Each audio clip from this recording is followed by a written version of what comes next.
Eccoci tornati con Ore 7, oggi abbiamo con noi come ospite Renato Valusso, che è il coordinatore di Friuli contro la crisi. Esatto, buongiorno. Già il titolo dice tutto, Friuli contro la crisi. La volontà di voler ripartire dopo questa crisi economica che ci colpisce ormai da 10 anni, possiamo dire, però è tutt'altro che finita, Valusso, vero? Esatto, purtroppo sì. Voi quanti siete nel comitato? Attualmente circa una trentina di persone, fra uomini e donne. Il gruppo Friuli contro la crisi è sorto nel 2013 e abbiamo tentato tante iniziative presentate poi alle istituzioni, in modo particolare alla Regione. Quando in Regione c'era la Deborah Serracchiani, sì, purtroppo non abbiamo avuto alcun riscontro. Adesso ci riprovate, insomma. Ci riproviamo anche perché l'attuale governatore si presenta come qualcuno che dovrebbe essere forse più sensibile alle il governo del cambiamento, il governo del cambiamento, quindi sì, il cambiamento dovrebbe esserci, esatto. Insomma. Quindi speriamo che da parte di questi nuovi amministratori ci possa essere una maggiore attenzione alle istanze dei disoccupati. Anche perché voi focalizzate l'attenzione su alcune problematiche, no? Sì. Della gente che cerca di reimpiegarsi, soprattutto esatto. gente che ha una certa età, esatto. Perché quella è la difficoltà, i cosiddetti esodati poi a un certo punto, ma anche quelli che sono over 50, esatto. sono quelli che hanno più difficoltà a essere impiegati. Quali sono le difficoltà che avete riscontrato in questi anni? Il vostro focus di Friuli contro la crisi? In pratica abbiamo riscontrato soprattutto una scarsità di tutele e di agevolazioni per quanto riguarda la possibilità di reinserimento lavorativo degli over 50 e vi sono anche dei corsi formativi regionali che però molte volte si ha l'impressione che non siano ben finalizzati al reinserimento lavorativo di queste persone e pertanto spesso e volentieri anche i nostri iscritti si sono ritrovati a frequentare corsi anche abbastanza impegnativi come numero di ore e quant'altro, certo, per non arrivare poi a un nuovo inserimento lavorativo. C'è anche un proliferare, c'è da dire questo, di rapporti di lavoro non continuativo e scarsamente retribuito che quindi non risolvono del tutto il problema, come si potrà ben capire, perché si parla anche di persone che hanno famiglia. E poi c'è da dire anche che noi notiamo un'assenza di una politica economica diciamo lavorista volta al rilancio dell'economia e alla crescita economica. Ad esempio anche questo reddito di cittadinanza di cui si sente parlare e che poi bisognerà vedere come verrà applicato dà l'impressione di una misura sì che potrà risolvere il problema di tante famiglie, di tanti singoli, ma risolverlo fino a un certo punto e soprattutto sembrano misure assistenziali fini a se stesse sostanzialmente, mentre quello che vorremmo vedere è lo sviluppo di una politica lavorista che crei lavoro, e che dia finalmente delle nuove opportunità. Perché dare 700 euro, adesso non so quanti sono esattamente. Sì, è previsto un tetto massimo di 700 euro. Poi che qualcuno se ha la proprietà, esatto, per caso. Anche questa è un'altra cosa che va detta, la stragrande maggioranza di noi possiede qualcosa, insomma. Qualcosa magari anche di più dell'auto, chi ha la casa, chi ha una piccola proprietà, e viene subito già penalizzato. Esclude praticamente dal reddito di cittadinanza, altra cosa che andrebbe un po' rivista. Comunque non sarà secondo me con questo tipo di interventi che si risolverà alla base il problema. Ecco, questo non sarà la cosa. Volevo tornare sulla questione della formazione. Sì. Perché tanto si è abusato di questa parola in questi anni per poter rilanciare i lavoratori, perché tantissime volte le imprese non riescono a trovare operai specializzati, non riescono a trovare lavoratori qualificati, ma questi corsi di formazione funzionano oppure no? Sostanzialmente funzionano poco. Si ha l'impressione a volte che siano corsi che vengono creati sinceramente. Sì, certo. Cioè, dica la sua in base a quello che ha provato, hanno provato tanti suoi iscritti, insomma, esatto. Perché lei è qua per lamentarsi, insomma, della situazione. Più che altro un appello per anche. presentarla, certamente, grazie. Sì. E quindi c'è da dire che molte volte si ha l'impressione che questi corsi vengano realizzati quasi più per finanziare gli istituti, le scuole, che per creare effettivamente del personale che dopo può reinserirsi nel mercato del lavoro. Ecco. Ci vorrebbe una maggiore attenzione, in modo particolare per quella fascia di età, quei lavoratori di quella fascia d'età che va dai 45 ai 60 anni, che è poi la fascia d'età più penalizzata.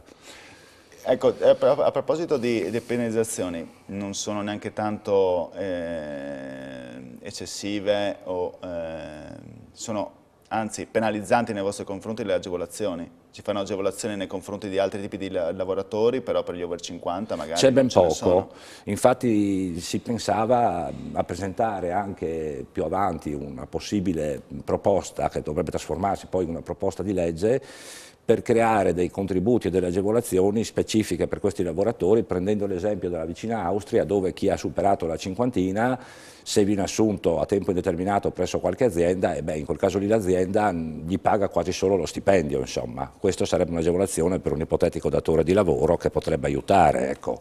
Qualcuno potrebbe dire, beh, ci sono pure i cantieri di lavoro, sì, per ammortizzare. Sì, ci sono, io stesso sono stato più volte a lavorare presso questi cantieri, però è un palliativo, si lavora per 6 mesi e dopo... È un ponte per cercare di recuperare il lavoro, ma poi in verità non è che crea una progettualità. È impossibile.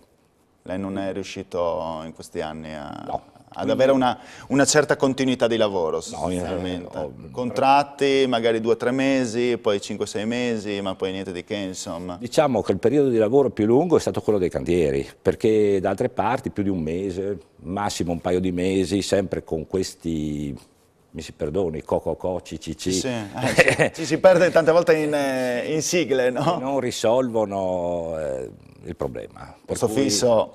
ormai non dimenticare, insomma. È diventato il retaggio del passato, però certamente se fosse possibile almeno garantire in qualche maniera una continuità di lavoro e quindi economica alle persone, la situazione cambierebbe. Sì. Dopotutto dove è scritto che una persona deve passare praticamente tutta la sua vita in una condizione di precarietà? Non è giusto neanche questo, insomma. No, anzi la Costituzione direbbe anche qualcos'altro, ad essere sincero, che il lavoro è un diritto e perché, sì, dovrebbero averlo un po' tutti. Esatto, anche perché venendo al mio caso personale, per quello che può contare, io in questi ultimi anni ho vissuto con un reddito mediamente di poco più di 300 euro al mese, escludendo tutte le spese. Mi restavano in tasca 150-200 euro al mese per quelle che potevano essere le spese personali, che poi anche quelli vengono accantonati perché chiaramente si sa che di lì a poco il lavoro finirà. Quindi sono situazioni che non augurerei a nessuno e che non credo siano decorose. Senza citare nomi, tra tanti suoi colleghi, tra tanti suoi amici, simpatizzanti della situazione, ne avrà di aneddoti, immagino, di gente che non è riuscita in questi anni certo. Cioè, può portare qualche esempio? Sì, ci sono persone che magari si sono adattate a fare un po' di tutto e si sono improvvisate a tutto fare così, però c'è anche da dire che anche in queste situazioni uno si ritrova spesso e volentieri a dover accettare anche delle situazioni di lavoro nero. Quindi da un certo punto di vista non è giusto, perché intanto non sarebbe legale, e dopo si provi a pensare cosa può voler dire per delle persone dover lavorare in nero praticamente per tutta la vita, quindi o quasi, o comunque per molto tempo, quindi senza essere messa in regola e quant'altro. Sono situazioni piuttosto tristi, insomma. La pensione non la vedrà mai praticamente. A questo punto credo che sia diventato un miraggio per più di qualcuno. Molti del nostro gruppo ormai disperano anche di poter tornare a una vita normale. O hanno messo soldi da parte, insomma, oppure... Chi ce l'ha fatta, sì. Si è sentito in questi anni dimenticato da parte dei politici? Chi fa parte Ma del diciamo comitato? Che ci saremmo aspettati un maggiore ascolto a suo tempo. Come dico, vediamo se adesso col cambiamento ci sarà magari la possibilità di essere ascoltati, insomma, se non altro. Abbiamo anche delle proposte da poter fare. Tante volte la rabbia si era trasformata in alcune sommosse, mi viene in mente quella dei forconi qua in Italia, oppure dei gilet gialli adesso in Francia. Sì. Il popolo italiano sembra sempre tranquillo. Sì, certo. Quasi che non riesca a raggiungere questo... Probabilmente è così. Sostanzialmente siamo un popolo che nel corso di tutta la sua storia non ha mai dato vita a una vera e propria rivoluzione, insomma. Per quanto riguarda il momento attuale, ecco, venendo all'esempio che lei ha portato dei forconi, dei gilet gialli e quant'altro, i forconi si è visto a suo tempo che dopo si sono rivelati sostanzialmente degli impostori. Per quanto riguarda i gilet gialli, la mia opinione personale è che non sia altro che, con tutto il rispetto, un movimento 5 Stelle in salsa francese. Loro chiaramente sono più agguerriti di noi italiani. D'altronde aveva già simpatizzato Di Maio con i 5 Stelle, a suo tempo, sì. A suo tempo con i gilet gialli. Tant'è che dopo che se le sentite anche da Macron, insomma, per questo suo sostegno. Insomma. Esatto, sì. Quindi lei dice che i gilet gialli ci sono già al governo, sostanzialmente, che sono i 5 Stelle, alla fine. Da noi sì, ovviamente fate i dovuti paragoni, certo. I debiti, ci sono delle differenze, è chiaro, però adesso in estrema sintesi, ecco. Quindi vedremo che cosa è possibile fare, che ascolto potremo trovare. Io lancerei anche un appello ai spettatori, chiunque si trovi in una situazione come quelle che abbiamo descritto, quindi di sottoccupazione, di disoccupazione, di difficoltà economica, può contattarci a Friuli contro la crisi, ci trovate in internet. L'indirizzo email è friulicontrolacrisilibero.it e poi che va anche in sovraimpressione, così potete anche prendere nota, insomma, per poter chiedere aiuto. Immagino che ci sia anche tanta vergogna da parte di qualcuno che non chiede aiuto. Sì, indubbiamente adesso come adesso c'è ancora questo atteggiamento da parte di molti che non si sentono di esporre la loro situazione preferendo il silenzio, però è un atteggiamento che non porta da nessuna parte, perché altrimenti la realtà percepita rimarrà sempre quella di un Friuli, quasi un'isola felice, dove non ci sono certi problemi, quando invece ci sono e come. Infatti cerchiamo sempre di nascondere un po' sotto la polvere i nostri tipi di problemi. Esatto. In questo ci confermiamo un po' sotans. Sì, quasi. Purtroppo sì.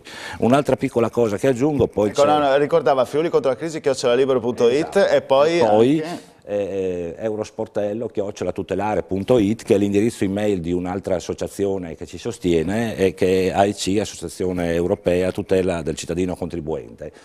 Quindi ci siamo noi e ci sono loro, e chi si trovasse in queste situazioni o fosse sensibile a queste tematiche o volesse conoscerci o quant'altro, ci sono questi due gruppi di riferimento. Con la realtà più vicina, col comune di Udine, avete parlato oppure no? A suo tempo sì, adesso ristabiliremo un contatto. Bisogna dire che il comune si è rivelato un interlocutore a suo tempo forse più ben disposto di altri. Adesso vedremo se è ancora così, visto che c'è stato il cambio di bandiera anche lì. Bene, grazie allora Renato Lalusso, grazie per essere intervenuti qua negli studi di Telefriuli con Friuli contro la crisi, questo comitato che, lo ricordiamo, insomma, si schiera a fianco dei lavoratori rimasti senza lavoro e cerca un rilancio, una dignità per queste persone, soprattutto over 50, che sono rimaste senza un'occupazione. Noi torniamo tra pochi minuti sempre con Ore 7.